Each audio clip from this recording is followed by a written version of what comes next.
মুবারক। আপনার ঈদ উৎসব ভরে উঠুক দীপ্তর আয়োজনে। আপনি একবার ইউজ টু হয়ে দেখেন, ওকে ছাড়া আর আপনার চলবেই না। একবার ইউজ টু হয়ে গেলে তাকে ছাড়া চলবে না। একদমই না। আমার ছেলে তোর সাথে প্রতারণা করেনি, ও আসলে অসুস্থ। তোকে আমার আগেই জানানো উচিত ছিল।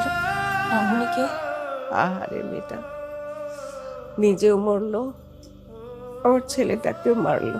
হ্যালো শিখর, কে বলছেন? আরুশ খান ও প্রিয়ন্তী উর্বি অভিনীত, মুন্সী মোহাম্মদ নাজিম পরিচালিত ঈদের বিশেষ নাটক একরাশ নীল দেখুন ঈদের দ্বিতীয় দিন সন্ধ্যা ৭টায়। নিবেদক পোলার আইসক্রিম। ফলের নির্যাস ও দুধের সমন্বয়ে পোলার টর্নেডো গ্রিন অ্যাপল আইসক্রিম। মন ভালো থাক। বিনোদন মানেই দীপ্ত। দেখুন ৭ দিনব্যাপী ঈদ অনুষ্ঠান সব প্ল্যাটফর্মে।